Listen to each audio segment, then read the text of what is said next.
discutir, debatir lo que a ti, lo que a mí nos pueda interesar. Son muchas voces unidas en una, nadie te viene a callar.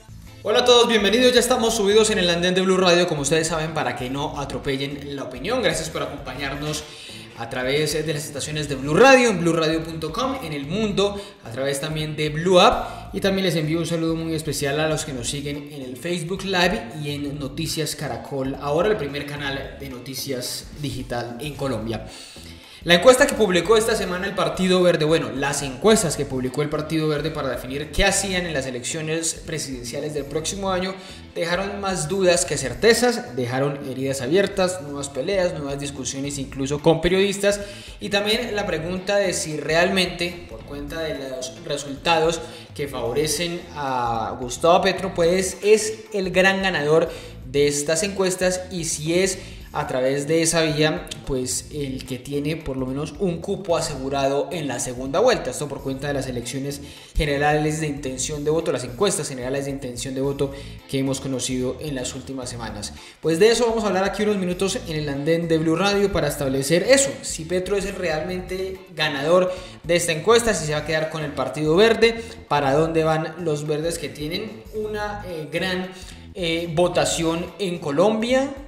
Pusieron los alcaldes en 2 de las ciudades capitales del país y tienen una, o por lo menos en el Congreso del 2018 tuvieron una importante votación, por supuesto impulsada en ese momento por Antanas Mocos. Pues de eso vamos a hablar en estos minutos en el andén de Blue Radio. Les voy a recordar un poco las cifras para ponernos en contexto de lo que estamos hablando, las cifras de lo que dijo esa encuesta, de lo que dijeron esas encuestas del Partido Verde. La Ecoanalítica, una de las encuestadoras, dice que el 55% está de acuerdo con una unión entre el pacto histórico y la coalición de la esperanza, aunque cuando le preguntan a cada elector si está de acuerdo con apoyar a la coalición o al pacto, el 41% se va a apoyar a la coalición y el 35% se va a apoyar al pacto histórico. Sin embargo, la pregunta más importante que está en esta encuesta y por la que estamos hablando esta noche es justamente ¿a qué candidato le votaría? Y el 35% se iría con Gustavo Petro, el 17%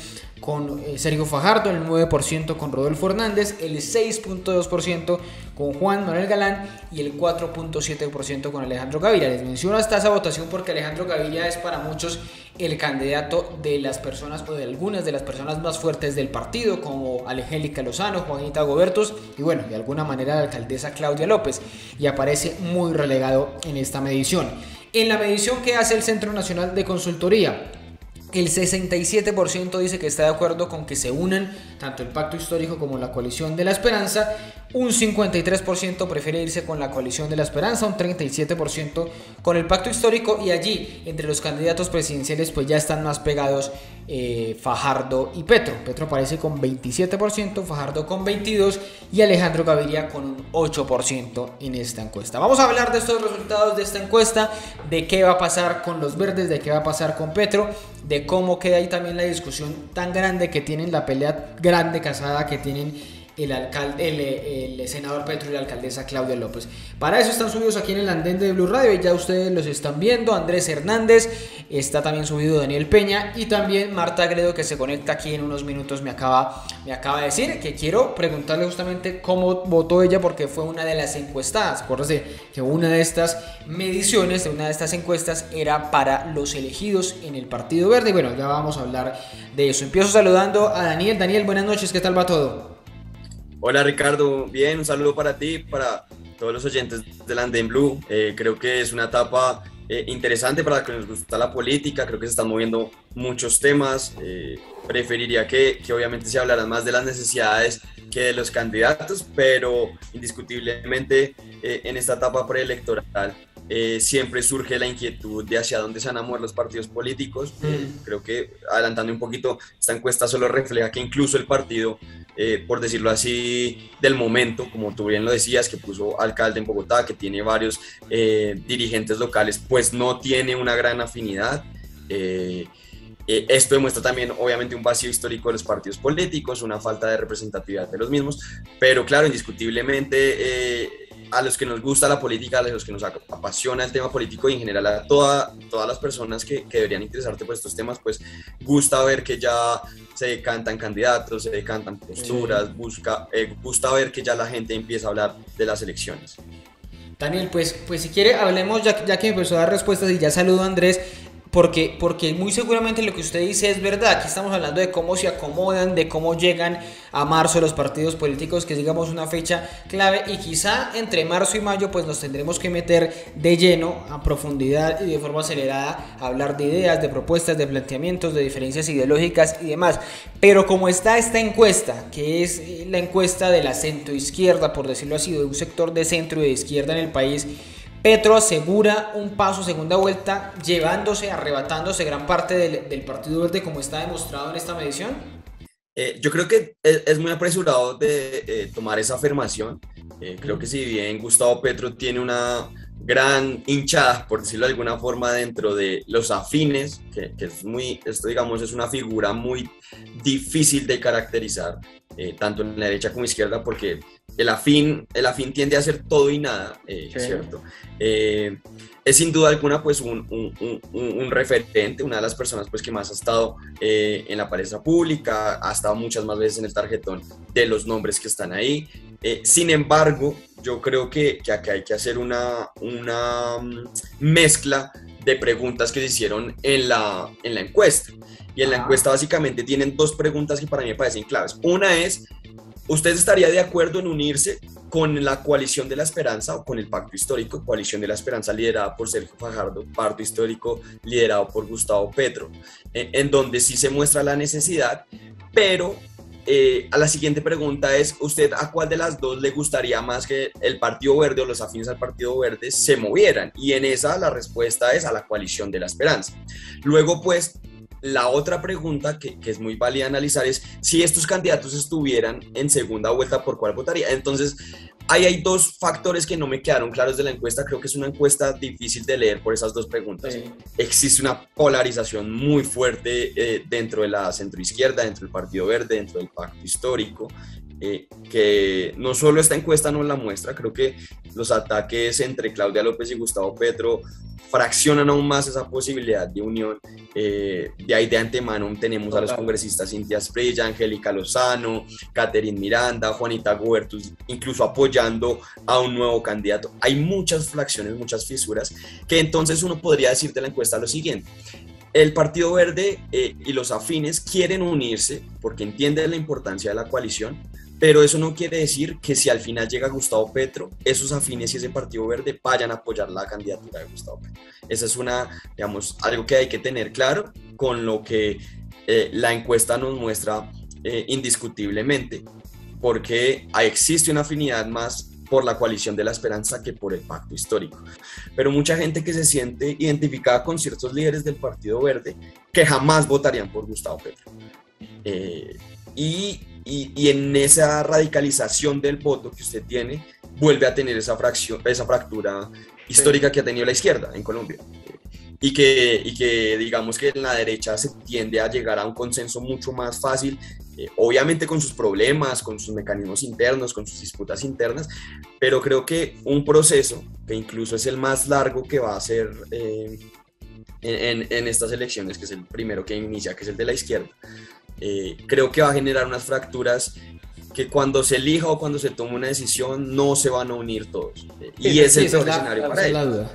Esa es la duda de si estos dos bloques, Daniel, terminan pasando a segunda vuelta, la Coalición de la Esperanza con un candidato del Pacto Histórico, o en medio de esas disputas solo pasa uno y termina colándose de nuevo o metiéndose el candidato de la derecha. Bueno, el bloque de la derecha fue el que terminó ganando hace 4 años con Iván Duque. Pero le pregunto ahora a Andrés: ¿es el gran ganador Petro de esta encuesta del Partido Verde? ¿Fue a ganar de visitante Gustavo Petro? Porque es una encuesta que hacen los verdes, Petro no es verde y termina ganando la encuesta a los verdes. ¿Cómo la vio?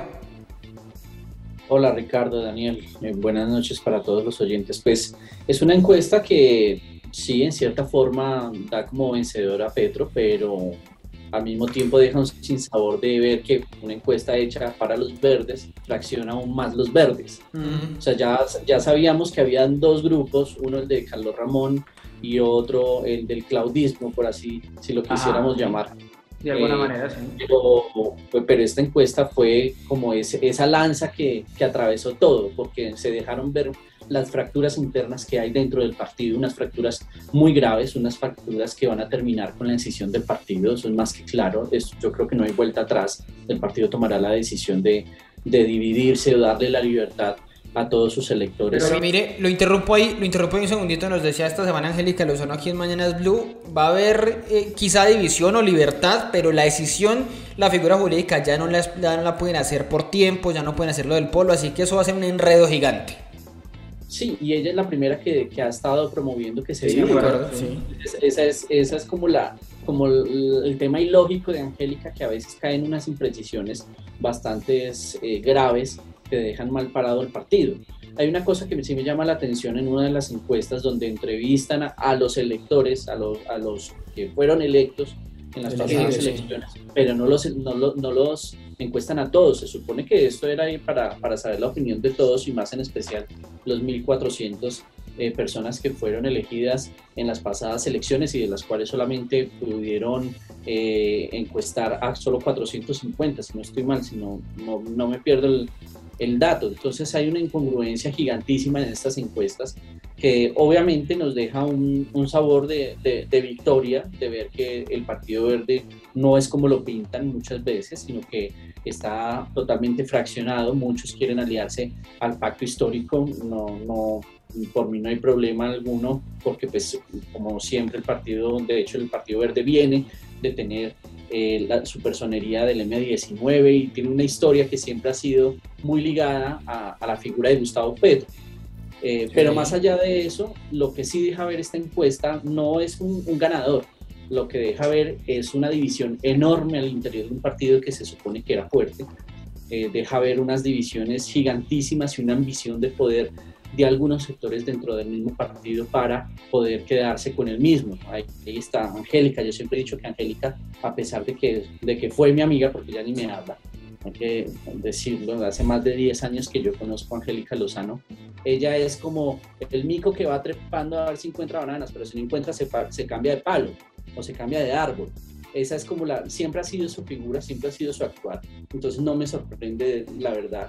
Pero ¿por qué? ¿Cuánto lleva Angélica Lozano en el Partido Verde? Lleva un buen tiempo, estaban progresistas, me acuerdo hace 10 años, pero cuando se une progresistas a Alianza Verde, pues ella hace el tránsito, no ha sido una Roy Barreras o una... Pero fíjese usted que viene de apoyar a Petro y después en el Partido Verde le endulzan a Fajardo y Fajardo se la da Lid.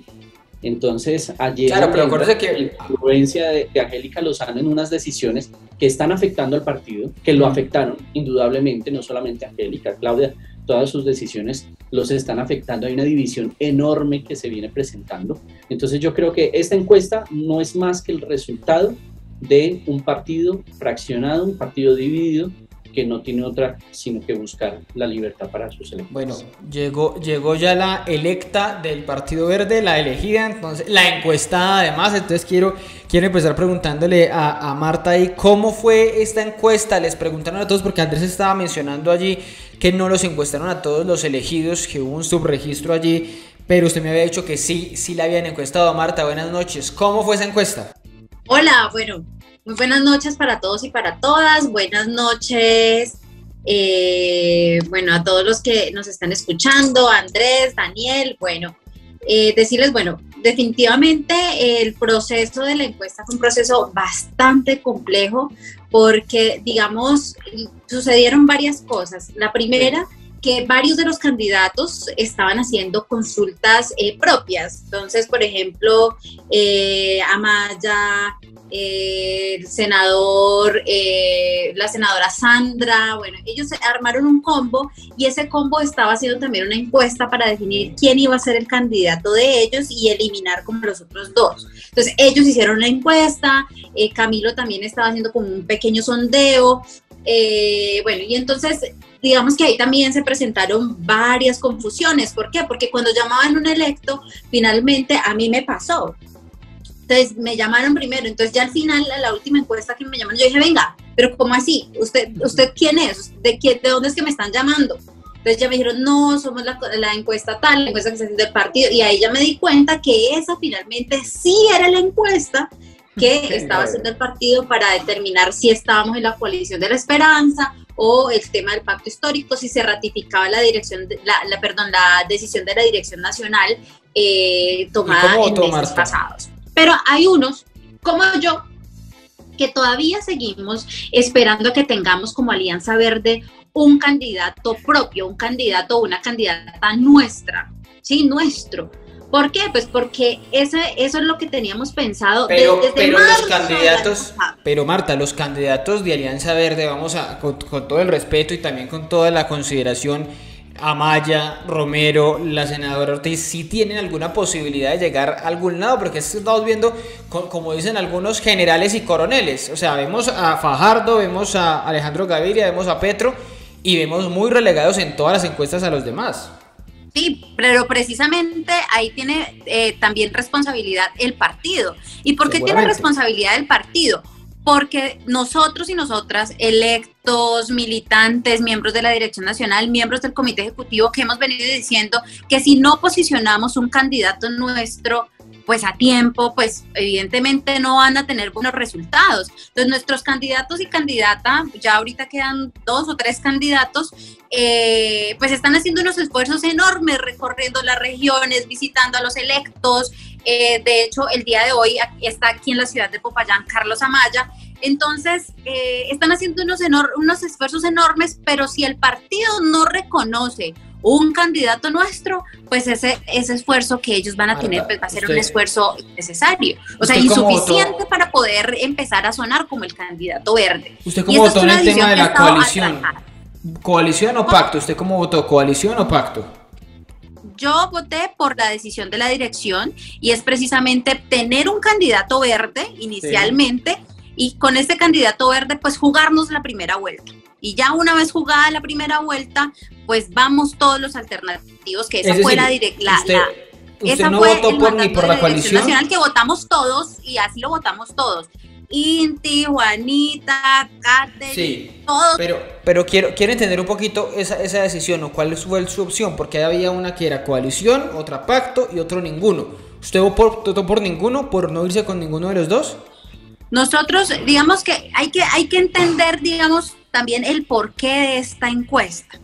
Pero ¿cómo votó? Respóndame. No, para allá voy. Le he preguntado 3 veces. No. El voto es secreto. No, eso es público. No tiene nada de secreto. Mira, la finalidad de esta encuesta era mirar si se ratificaba o no la decisión que habíamos tomado todos, toda la bancada de Congreso, el Comité Ejecutivo Nacional, todos, frente a si teníamos nuestro candidato presidencial, nos manteníamos en esa posición en la primera vuelta. Pero hay una pregunta. En segunda vuelta nos íbamos todos los alternativos. Esa fue mi posición. Por eso, porque yo sí sigo creyendo. Porque por eso. ¿Coalición, pacto o ninguno? No, yo voté coalición. Porque ahí es donde nosotros vamos a tener nuestro candidato verde. Ok, usted votó porque el partido estuviera en la coalición de la esperanza. Claro, y en la segunda vuelta ya con todos los alternativos, porque eso fue lo que nosotros votamos. Esa otra pregunta es que miren el enredo en el que los pusieron a todos ustedes en el partido. No, es que es terrible, es una encuesta realmente que yo pienso que fue mal diseñada. No, pues empezando por ahí. Da muestra señal de todas las diferencias que hay en el partido. Y en otra pregunta que había, donde se hablaba de la unión entre el pacto histórico y la coalición, usted votó porque sí estaba de acuerdo con que se unieran los dos. Claro, total, y es que eso también es lo que hemos venido pidiendo algunos sectores del partido, que de una vez, que para qué nos vamos a esperar segunda vuelta, hagamos esa vaina de una vez. Para terminar, y en la pregunta ¿a cuál candidato escogía? Nombre propio, no que la idea. ¿Cuál nombre escogió? Escogió los candidatos. Camilo Romero. Votó por Camilo Romero, listo. Camilo Romero.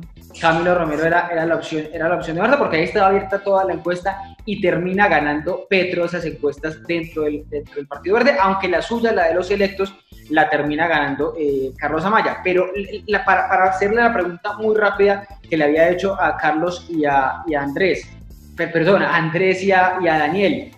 ¿Quién ganó la encuesta? ¿O Petro ya ganó la encuesta? ¿O Petro ya puede sentir en segunda vuelta con los resultados de esta encuesta que claramente lo favorecen? Pues mira, Ese yo creo que fue un error técnico de la encuesta porque era una encuesta interna, una encuesta incluso que nos iba a dar luces de quién iba a ser nuestro candidato verde frente a la posibilidad de estar en el pacto o en la coalición de la esperanza o irnos hasta el final, ¿sí? Entonces yo quedé con muchas dudas de por qué habían metido otros nombres, que obviamente unos nombres que no hacen parte del partido, como Fajardo, como Gaviria, como Petro, y los ponen a competir con nuestros candidatos, pues que apenas están comenzando. Obviamente ellos no iban a ganar esa encuesta. Sí. Bueno, esa respuesta. Andrés me había... Ah, no, dígame, dos. No, pero Daniel dos. También está pidiendo la palabra. Claro, evidentemente frente a la falta de un candidato propio fuerte, pues la gente está diciendo lo más cercano, lo que vemos, lo más cercano, pues es Gustavo Petro. Entonces, ¿por qué iba a votar la gente? Pues por Gustavo Petro, que es lo más cercano que tenemos en el partido Alianza Verde a un candidato posicionado, con una lucha histórica, con unos reconocimientos pues sociales bastante fuertes. Entonces, digamos, yo asumo que esa fue como la posición de la gente que votó por el tema de Gustavo Petro. Bueno, los escucho. Me estaba pidiendo la palabra Daniel y Andrés. Sigo con ellos. Daniel, lo escucho. Vea, Ricardo, es que Marta da en un punto muy importante que no habíamos tocado y es el orden de las cosas. Aquí el orden de las cosas se altera el producto. Normalmente, digamos, en el deber ser de las democracias y en lo que ocurre en los partidos, tal vez de pronto derecha se ve mucho más esto, es que el partido elige su propio candidato para que luego compita contra los demás movimientos, contra los demás partidos que son afines a un ideal. Puede ser, no quiero poner centro, izquierda, sino... Pero Daniel, si de entrada ya una cantidad de gente dentro del partido dice mi candidato es Petro, ¿por qué no lo pueden expresar? Entonces ahí está el problema y es que no pueden hacer una encuesta de esa forma cuando el partido está tan fraccionado, que es como el consenso que nosotros llegamos aquí y es el consenso que en las encuestas. Entonces, cuando usted tiene un partido tan fraccionado, ¿cierto? De nada le sirve hacer una encuesta porque lo que va a pasar es lo que dijimos Andrés y yo en un principio, y va a generar una fracción aún mayor. Es decir, las disputas internas, las peleas que hay, lo único que va a hacer es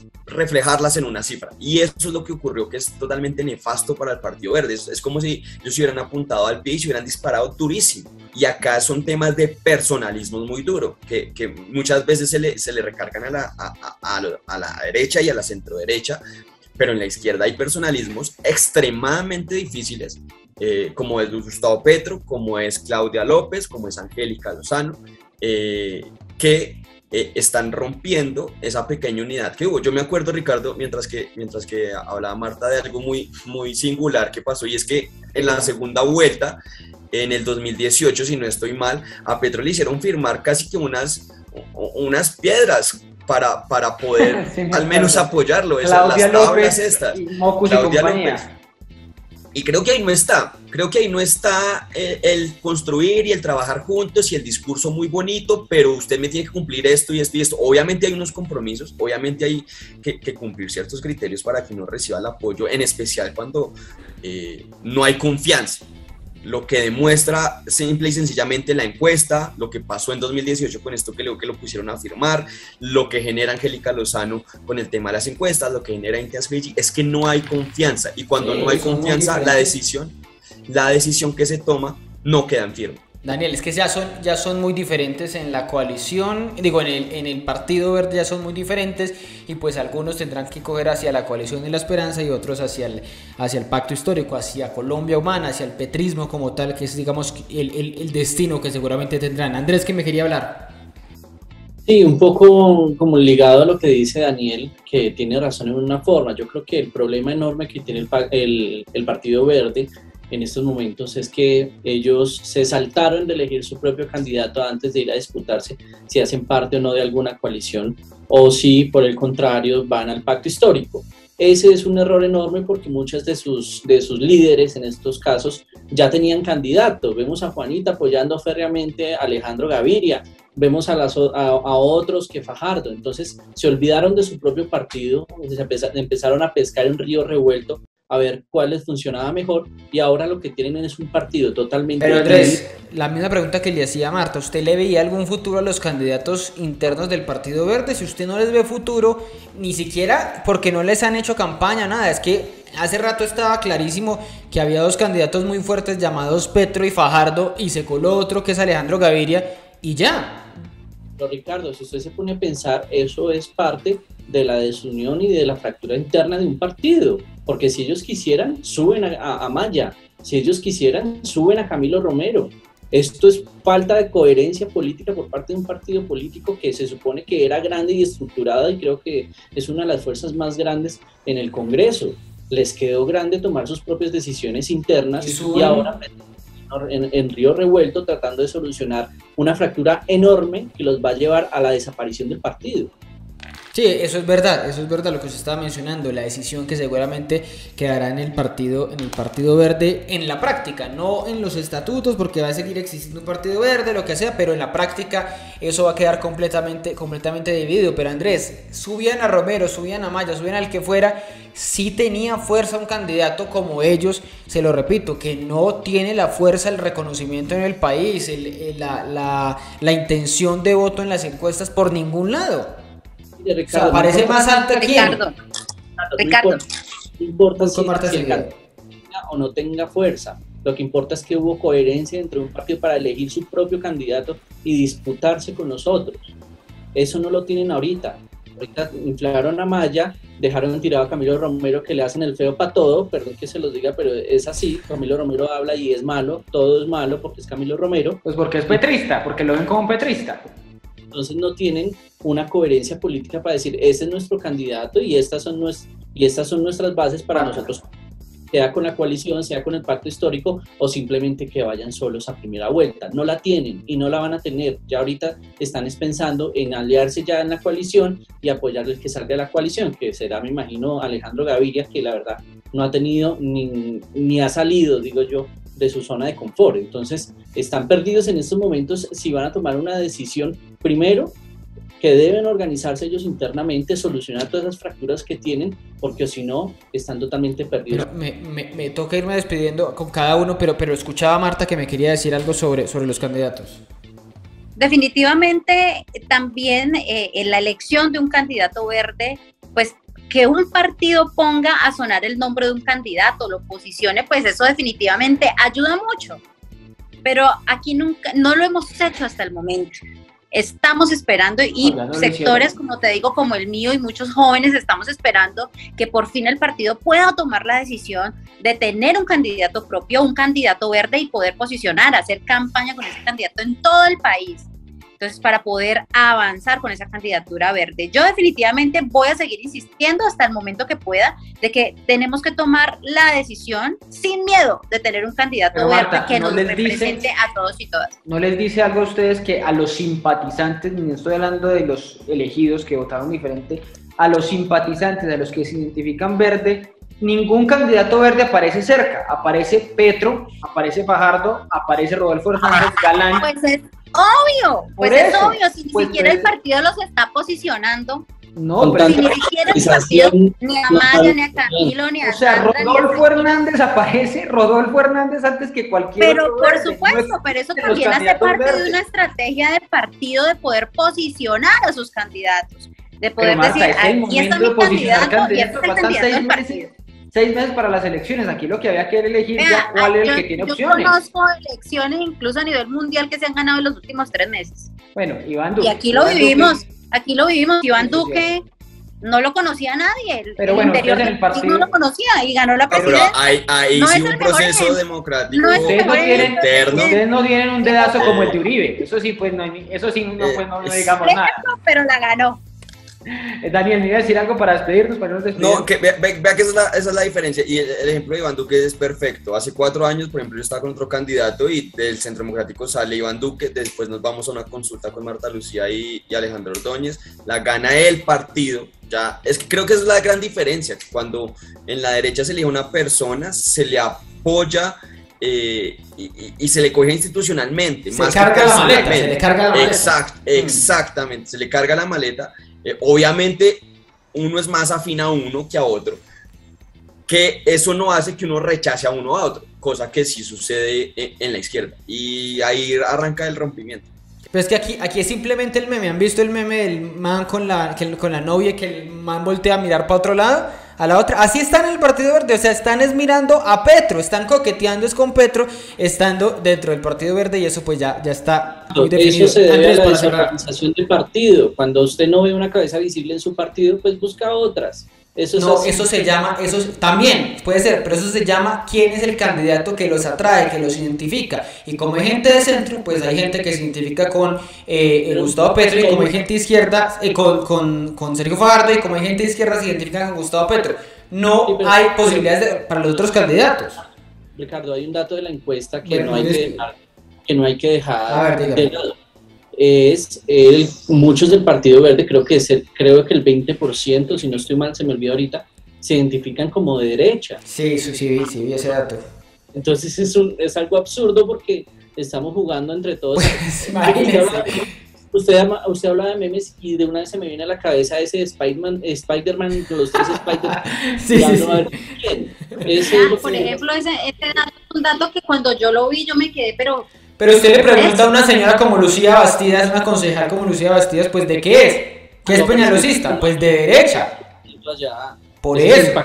Chilena en el verde. Bueno, lo que sea, como lo quiera llamar, pero es una señora de derecha. Entonces imagínese usted que seguramente hay gente de derecha en el Partido Verde. Pues empezamos hablando de la encuesta y terminamos hablando de lo mal que está el Partido Verde, que tenía todo el futuro, que tiene alcaldesa de Bogotá incluida, tiene todo para ser el más fuerte, uno de los más fuertes en el 2022, y mire en lo que terminó, o lo que está terminando en estos momentos el Partido Verde.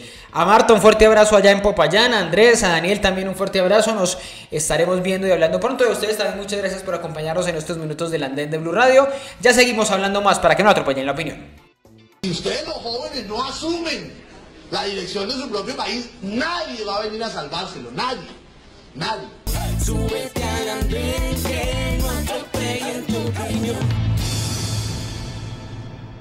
Seguimos en el andén de Blue Radio, como ustedes saben, para que no atropellen la opinión. Gracias por acompañarnos estos minutos. Por estos días hay mucho movimiento en la Corte Constitucional, ya no tanto por la eutanasia, como sí por la discusión sobre la despenalización del aborto, una discusión que han dado en el continente otros países y que en Colombia podría definirse en las próximas semanas. Se especula que durante el mes de noviembre podría darse esa decisión definitiva de la Corte Constitucional, porque lo que se ha conocido en las últimas semanas es que hay ya una ponencia del magistrado Alberto Rojas que determina o que se inclina hacia esa posibilidad de despenalizar el aborto, y ya vamos a discutir por qué condiciones o por qué razones. Una de esas razones es porque el magistrado considera que es un delito discriminatorio, el aborto, que es un delito aún en el Código Penal colombiano, es un delito discriminatorio porque afecta directamente a las mujeres. Por estos días va a haber mucho movimiento en la Corte Constitucional, de los movimientos que se oponen a esa despenalización y por supuesto de los movimientos que están a favor de esa lucha adicional a lo que ya está establecido en las 3 causales del aborto. Y para eso vamos a hablar justamente con Cristina Rosero, que es asesora legal del Centro de Derechos Reproductivos, que hace parte justamente de Causa Justa, que es una de estas organizaciones que ha presentado una demanda, porque creo que hay 2, Cristina, presentadas ante la Corte Constitucional para pedir esto, para pedir la despenalización del aborto. Cristina, bienvenida al andén de Blue Radio, buenas noches, ¿qué tal va todo? Mil gracias por la invitación, es un gusto estar acá. Si hay 2 demandas, en estos momentos en la Corte discutiéndose. Sí, correcto, existen 2 demandas. La una es sobre la que versa la ponencia del magistrado Rojas, y la segunda, que está en el despacho del magistrado Lizarazo, corresponde a la demanda presentada por el movimiento Causa Justa, que es súper amplio con 90 organizaciones en todo el país.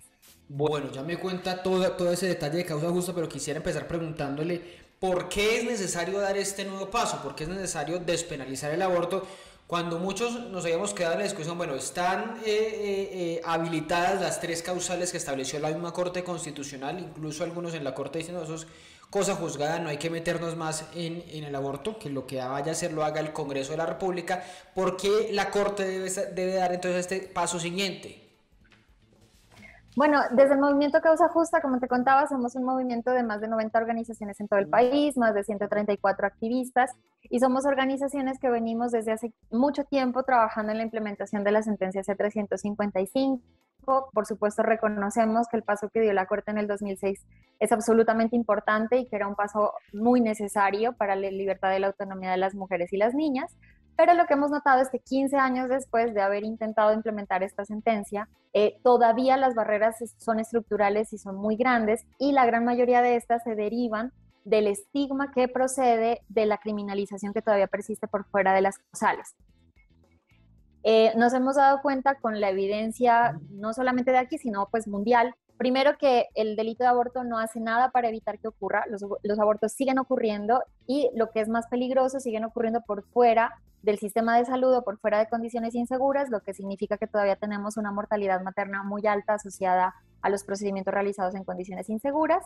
Luego también hemos visto cómo la criminalización además se enfoca en los grupos de mujeres más vulnerables. Este delito sí que se usa, antes se creía que había muy pocas mujeres criminalizadas, pero en realidad sí que hay mujeres criminalizadas por esto. La gran mayoría son mujeres de zonas rurales, el 97% de mujeres en zonas rurales, y casi la cuarta parte de todas las condenas son de niñas y adolescentes, que muy seguramente fueron víctimas de violencia sexual o quizás no tuvieron las herramientas para tomar estas decisiones de manera informada. Entonces, lo que estamos viendo es que el delito de aborto en realidad no evita que el aborto ocurra, solo lo hace inseguro, y por otra parte está enfocando la criminalización en precisamente las mujeres más vulnerables que seguramente no tienen acceso al sistema de salud y tuvieron que incurrir en estos procedimientos inseguros precisamente porque no contaron con la información que se deriva de estas barreras. Es decir, Cristina, ¿en Colombia las mujeres sí van a la cárcel, sí son condenadas por abortar en estos momentos? O sea, ¿el delito sí está funcionando? El delito sí se usa y sí hay mujeres condenadas. En el momento, una investigación reciente que hizo la Mesa por la Vida y la Salud de las Mujeres determinó que hay 374 mujeres, niñas y adolescentes condenadas por este delito. Como te contaba, el 25% de estas condenas corresponden a niñas y adolescentes entre 14 y 17 años, muy pequeñas, que muy probablemente no tuvieron el chance de tener la información suficiente.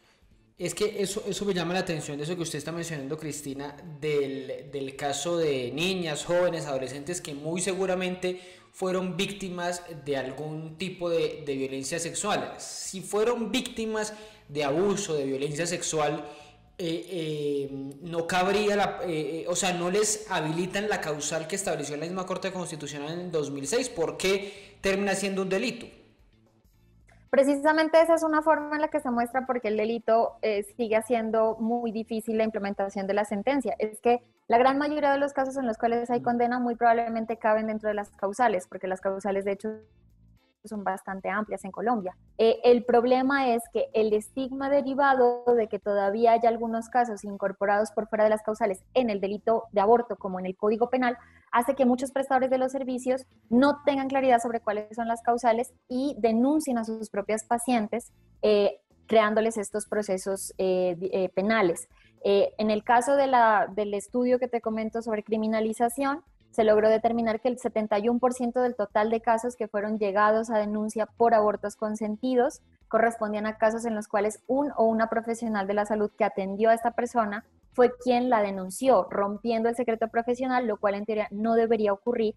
Y muchos de estos casos, tal como tú lo describes, que en el caso de las niñas y adolescentes víctimas de violencia sexual, cabían dentro de las causales, pero eso no fue tenido en cuenta ni por los funcionarios de policía al recibir la denuncia, ni por la fiscalía al momento de hacer las investigaciones. Hay una directiva en 2016 que establece que debería determinarse en los casos en que se denuncia el delito de aborto si la mujer se encontraba en las causales, incluso si intentó acceder a un procedimiento por fuera del sistema de salud. Pero lo que nosotros sabemos es que la aplicación de esta directiva todavía es incipiente, y lo que sigue ocurriendo al día de hoy es que todavía siguen existiendo una serie de denuncias que se van más o menos dando por unas 400 al año y que nuevamente tienen por foco a las mujeres que menos información tienen y por lo tanto tienen menos capacidad de saber cuáles eran las causales, si ellas estaban dentro de esas causales y cómo defenderse dentro de un proceso penal. Entonces, finalmente, lo que está ocurriendo es que los prejuicios alrededor del delito hacen difícil que las causales se cumplan, y por otro lado, hace que mujeres dentro de las causales sean denunciadas y sean condenadas por este delito. Cristina, ¿quiénes son? Porque lo estás mencionando los médicos, que incluso el personal de la salud son los demandantes, son los principales demandantes los médicos, son los principales demandantes los familiares, el papá del niño o niña que van a ser. ¿Quiénes demandan a las mujeres por abortar? Hay dos focos principales, como te comentaba, en una gran mayoría vienen siendo las personas que atienden. Ahí no solamente son médicos y médicas, sino también personal de enfermería, personal de salud e incluso personal administrativo dentro de las entidades de salud. Lo cual en el caso de quienes hacen una atención pues es muy grave porque significa que rompieron sus deberes profesionales, en particular el secreto médico, que es un deber constitucional de este personal. Y en un segundo punto, principalmente están exparejas de las mujeres u hombres que tenían una relación con ellas, en muchos casos que incluso han ejercido violencia contra ellas. Son exparejas que intentan denunciarlas para evitar que ellas tomen una decisión frente a estos embarazos. Entonces, lo que nos muestra aquí básicamente el estudio sobre criminalización es que hay un foco muy grande sobre las mujeres más vulnerables y que quienes están presentando las denuncias realmente, pues si es personal de salud, está haciéndose rompiendo un deber constitucional que tiene este personal, por lo tanto estas denuncias no deberían ser tenidas en cuenta de acuerdo a la directiva de la Fiscalía. Y por otro lado, en algunos casos también puede utilizarse por exparejas que lo utilizan como una forma, digamos, de presionar o de crear una dificultad contra una mujer pues que ha decidido dejarles y que probablemente no quiera continuar con el embarazo precisamente por toda la situación de violencia que puede involucrar este embarazo.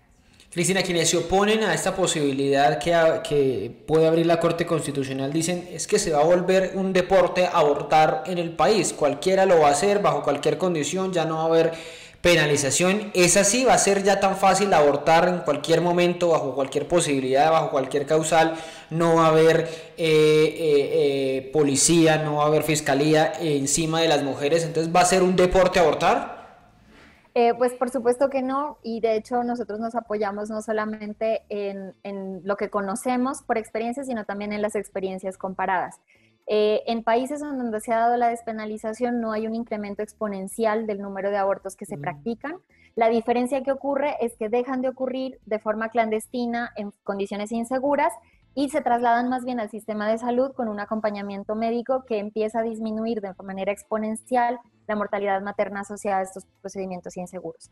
Por otra parte, el hecho de que no se persiga ni al personal de salud ni a las mujeres que quieran acceder a este procedimiento también crea un ambiente más favorable para que todas las personas puedan ir al sistema de salud y ejercer una verdadera planificación familiar. Si yo no tengo miedo de que a mí me denuncien a la policía por preguntar, tengo mejor capacidad de obtener información y de tomar una decisión informada sobre estos asuntos. Y eso hace también que yo pueda, por ejemplo, acceder mejor a anticonceptivos, que pueda por lo menos poner la conversación sin tener miedo a que pueda eventualmente esto resultar en un proceso penal. Entonces, esa es básicamente la propuesta que nosotros hacemos como causa justa.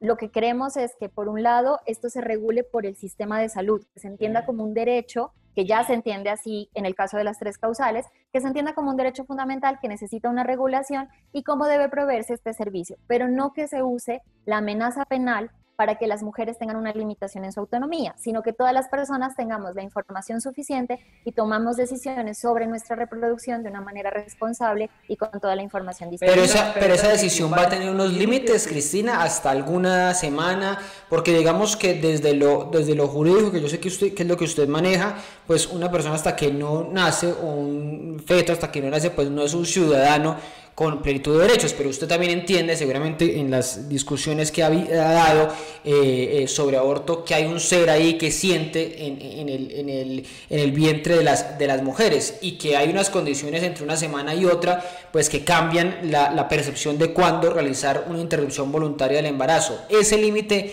se mantiene, se establece o cómo funciona acá despenalizando el aborto? Desde la propuesta de causa justa no estamos estableciendo una limitación particular. Lo que estamos pidiendo es que se elimine el delito de aborto porque, como te comentaba, no evita que los abortos ocurran y focaliza la criminalización en las mujeres más pobres, más vulnerables y más jóvenes. En ese sentido, digamos, para nosotros toda la regulación debería estar enfocada en qué forma debería prestarse el servicio, de qué manera debería proveerse, qué tipo de información se debería dar, pero no debería pasar por el hecho de presentar una sanción si una mujer desea interrumpir un embarazo. Pero claro, Porque si no hay límite, Cristina, si no hay límite, no se abre la puerta que en cualquier momento, a los 8 meses, a los 7 meses, no sé, cuando el feto está en un desarrollo muy avanzado, pues pueda darse este aborto con lo dramático que puede ser para cualquiera. Hablo del médico, hablo de la mujer y hablo por supuesto del ser sintiente. No, por supuesto.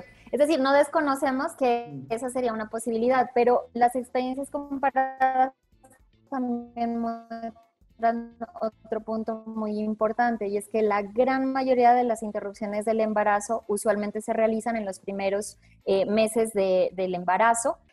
Pueden haber algunos casos en los cuales una mujer necesite una interrupción en una etapa avanzada del embarazo. Un ejemplo clásico es el caso, por ejemplo, de mujeres que pueden encontrar durante el proceso del embarazo que tienen una condición de salud que las pone en riesgo, o, por ejemplo, casos en los cuales se determina que el feto es incompatible con la vida extrauterina. Hay casos en los cuales esa detección solo se puede hacer en una etapa muy avanzada del embarazo, y en esos casos sería necesario que el aborto siga siendo disponible.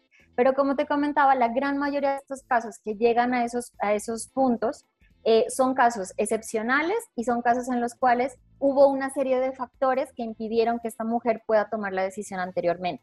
Por las experiencias comparadas, lo que se suele encontrar es que en las primeras 12 semanas ocurren la gran mayoría de las interrupciones, y que esto, pues, por supuesto, es también mucho mejor en términos médicos, porque es mucho menos invasivo y porque también permite realizarlo en las mejores condiciones. Entonces, en últimas estaríamos hablando de casos muy excepcionales, y en la práctica, el hecho de que ya no esté el delito en el Código Penal también haría posible que muchas mujeres que llegan a etapas gestacionales más avanzadas, de hecho, puedan acceder anteriormente.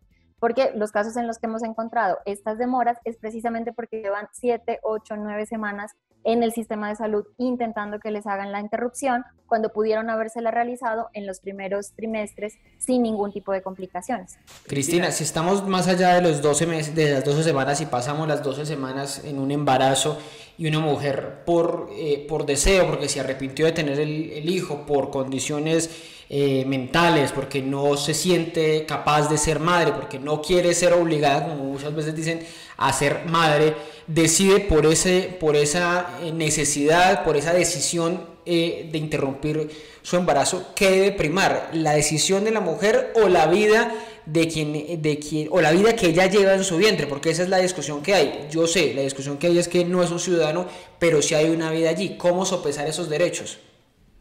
Bueno, ahí no respondo yo, responde en realidad la Corte Constitucional con lo que ya ha dicho hasta este momento. Un caso como el que tú me expones estaría de hecho contemplado dentro de las causales, porque la Corte Constitucional estableció que puede existir un riesgo a la salud mental, y que el riesgo derivado de la salud mental podría estar incorporado, pues, en la causal salud. Esto implicaría que se configura la causal. La Corte, repitiendo, digamos, lo que ha dicho en estos 15 años en su jurisprudencia, que son las sentencias de 355 y más de 20 sentencias posteriores, es que no se desconoce que puede haber alguna protección a la vida prenatal, pero esa protección no puede ser ni superior, ni puede significar automáticamente una penalización total del aborto. Esta protección se puede dar de diferentes formas, por ejemplo, proveyendo a salud materna a las mujeres que tienen un embarazo deseado. En Colombia todavía se siguen muriendo muchas mujeres que no tienen acceso a salud materna adecuada y que tienen un embarazo deseado. Pero la forma de proteger la vida prenatal no puede ser únicamente mandar a la cárcel a las mujeres que deciden interrumpir el embarazo, ¿no? Entonces, lo que dice la Corte es, si ponemos esto en una balanza, lo que decidió en el 2006 ya fue, no necesariamente esta protección implica una penalización total, ni tampoco el hecho de que se anulen por completo los derechos fundamentales de las mujeres. Y es en ese sentido, ¿pero qué derechos se le da o qué protección se le da a ese ser sintiente que está en el vientre de la madre? ¿Qué protección, si de todas maneras se procede con la interrupción del embarazo? Bueno, lo que dice la Corte Constitucional en este sentido es que es una protección que sí se acepta, pero que es una protección que jurídicamente tiene un peso menor a los derechos fundamentales de las personas. O sea, lo que la Corte Constitucional dice es, sí se puede proteger, pero esta protección se constituye en un rango de valor. Y este rango de valor es menor que el rango de derechos fundamentales que tiene la persona ya nacida, que tiene toda una historia de vida que vendría siendo la mujer. Entonces, lo que dice la Corte es, No se está diciendo que no se puede proteger esta vida prenatal, esa sí tiene una protección, pero es una protección que está limitada y que no es absoluta.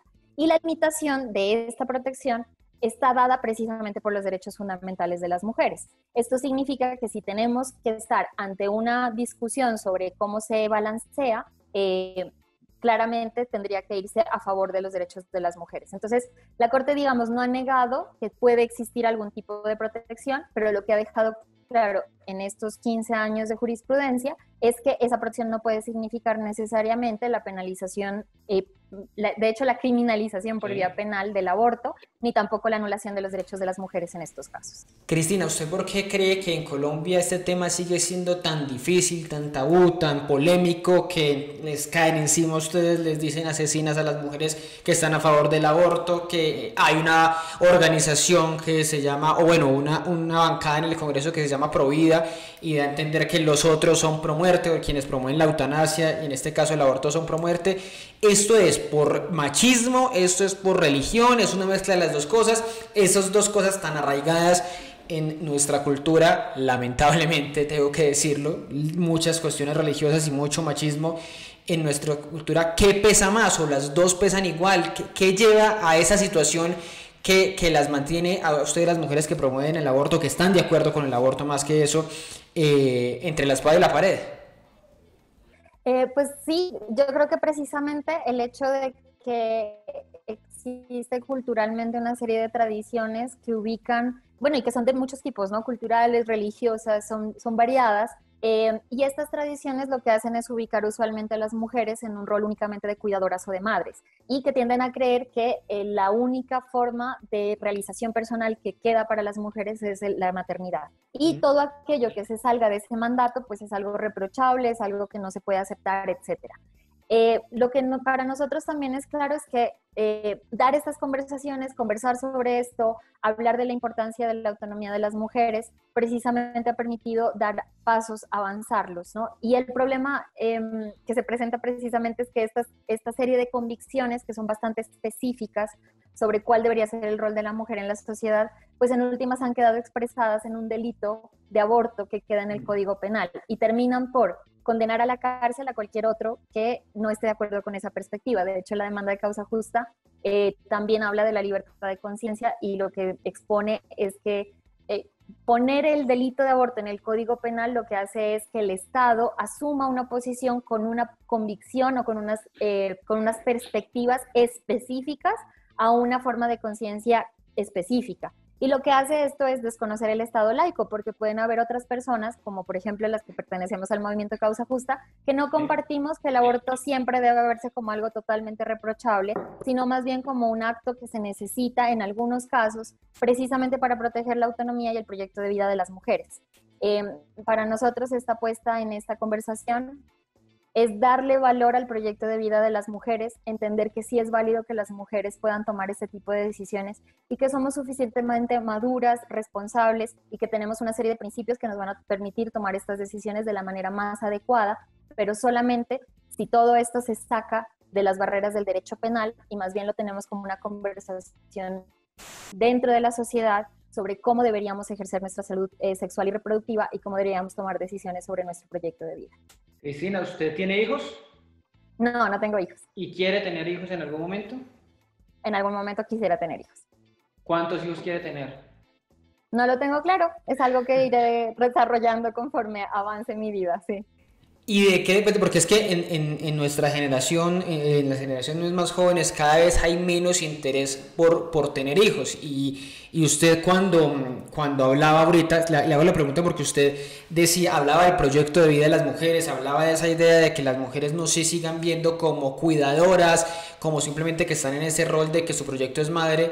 Entonces me llama la atención que usted sí quiera ser mamá. ¿Por qué quiere ser mamá si piensa que a veces las encasillan como solo mamás, como solo en ese proyecto de vida, ahí en el hogar, ahí como amas de casa, con todo lo que demanda, por supuesto, ser madre, y también hay que asumirlo, padre de familia? Sí, yo creo que no es excluyente. Que una persona decida defender el derecho al aborto legal no significa que en su proyecto de vida la maternidad no pueda estar contemplada. A mí lo que me parece importante es entender que las maternidades deben ser deseadas. El punto no es incrementar la cantidad de abortos que ocurran, el punto es que quien decida tomar ese paso lo haga teniendo toda la información disponible, contando con los servicios de salud que necesita para no arriesgar su vida en el proceso de tener un hijo, pero que de ninguna manera se impongan maternidades forzadas. Y ese es el punto más importante, que la maternidad sea deseada. Entonces, en ese sentido, yo creo que de ninguna manera es excluyente pensar que una persona que decide apoyar la interrupción voluntaria del embarazo en ningún momento quiera, pueda o deba ser madre, sino que precisamente quien decide defender el aborto legal es precisamente quien cree profundamente en la autonomía y en la capacidad de las mujeres de tomar estas decisiones de manera adecuada, de acuerdo a su momento en la vida, porque yo no soy la misma que era hace 20 años y probablemente las decisiones que tome ahora no son las mismas que tomé hace 20 años, ni tampoco las que tome en un futuro. Y precisamente porque el proyecto de vida puede ir cambiando, puede irse definiendo, precisamente todas las opciones deben estar posibles. Y esas opciones pueden contemplar quizás la necesidad de interrumpir un embarazo, pero quizás la necesidad después de tener un embarazo, de llevarlo a término y de ejercer una maternidad que puede ser deseada. Entonces, al final, esta no es una lucha por el aborto, esta es una lucha por la autonomía y por el proyecto de vida de las mujeres, cualquiera sea ese que escojan. Bueno, me quedo con eso del proyecto de vida de las mujeres. Cristina, me despido con una pregunta final que nosotros siempre aquí en el Andén tratamos de introducir el debate sobre lo que viene ahora, sobre las elecciones, sobre la campaña electoral que va a ser, que ya está empezando y que ya empieza a dar unas puntadas de algunos de estos temas. Hace unas semanas Alejandro Gaviria le decía a María Jimena Duzán, el candidato presidencial Alejandro Gaviria le decía: mire, yo soy más progresista que Gustavo Petro, porque en algún momento le planteé el tema del aborto y él me dijo, ese tema no. Él dice que él está más de acuerdo con las libertades individuales y él ha defendido el aborto, incluso lo hizo con mucha fuerza cuando era ministro de Salud desde muchas orillas, una lucha incluso con el procurador de entonces, Alejandro Ordóñez. Y en medio de esa discusión nos encontramos con una declaración de Gustavo Petro, que hablaba de una cosa que decía, que daba cuenta del aborto cero. ¿Es posible esa expresión del aborto cero, de llegar al aborto cero? ¿O qué significa un planteamiento de esos que según los críticos de Petro supuestamente es para tratar de esquivar la discusión sobre si está de acuerdo o no con el aborto? ¿Ha escuchado sobre esa propuesta o esa idea del aborto cero? Sí, hemos escuchado sobre esta propuesta y en últimas lo que sí necesitamos, afirmar es que independientemente de que, por ejemplo, el aborto esté por fuera del Código Penal, que se regule perfectamente y que no hayan barreras, el aborto sí tiene que estar disponible. Es decir, sí tiene que ser una opción y pues difícilmente, incluso en un escenario ideal, llegaríamos a un momento en el que no exista ningún aborto. ¿Por qué? Porque una mujer, incluso con un embarazo deseado, puede llegar a necesitarlo por un problema de salud, por una incompatibilidad del feto que se desarrolla en algún momento o por cualquier situación adicional que haga que la decisión de la mujer cambie en el transcurso. Entonces, comprender las realidades de las mujeres pasa por entender que los abortos pueden seguirse necesitando y que de todas maneras tiene que ser un servicio de salud reproductiva que complementa toda una gama de salud reproductiva que debe estar disponible para todas las personas. O sea, no es posible aborto cero, hablar de aborto cero. No es posible en la práctica porque es un procedimiento que tiene que estar disponible como cualquier otro procedimiento de salud, porque una persona puede llegar a necesitarlo en cualquier momento del embarazo por cualquier razón que pueda surgir. En todo caso, lo que sí queremos como dejar muy claro es que esta no es una conversación exclusivamente sobre aborto, es una conversación mucho más amplia sobre toda una serie de servicios que se necesitan para que las mujeres puedan planificar cómo quieren desarrollar su reproducción y cómo quieren decidir sobre ese punto. Esto implica acceso a métodos anticonceptivos, la discusión sobre educación sexual integral y, por supuesto, la disponibilidad de la interrupción voluntaria del embarazo en caso de que llegue a necesitarse. Esta sí es mi última pregunta, Cristina, y le pido muy corto, pero quisiera preguntarle si sabe algo de cómo están las cosas en la Corte, cómo están las posiciones de los magistrados, porque nos ha llegado información de que, bueno, la ponencia es de un magistrado hombre que dice que es que no se deben discriminar a las mujeres con este delito, pero la información que nos llega es que justamente las mujeres de la Corte son las que no están de acuerdo con esta ponencia del magistrado, con despenalizar el aborto. ¿Ustedes qué han sabido de eso?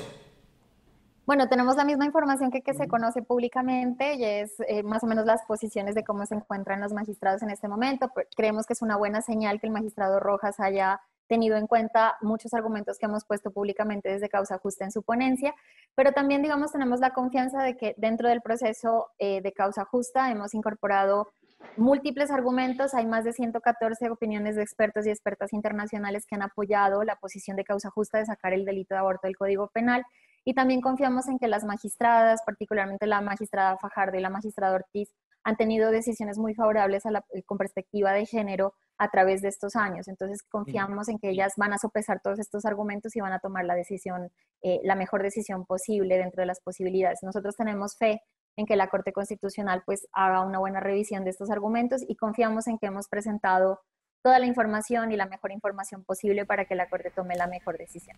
Pues miren ustedes, en manos de mujeres seguramente estará la decisión definitiva de si se abole definitivamente un delito que es o que está dedicado básicamente a las mujeres, porque ahí está en el Código Penal establecido, la mujer que llegara a abortar pues tiene unas penas establecidas. Eso es lo que está en discusión en estos momentos en la Corte Constitucional, un avance más que ya han tomado otros países aquí en el continente como México y Argentina. Pues Cristina, muchísimas gracias, un gusto hablar con usted estos minutos, y pues seguiremos hablando cuando ya haya un huevo blanco en la Corte. Muchas gracias. Mil gracias, muy amable por la invitación. Pues a ustedes también muchas gracias por acompañarnos estos minutos del Andén. Nos escuchamos la próxima semana con otro debate y otro personaje para que no atropellen la opinión. Súbete al andén, que no atropellen tu opinión.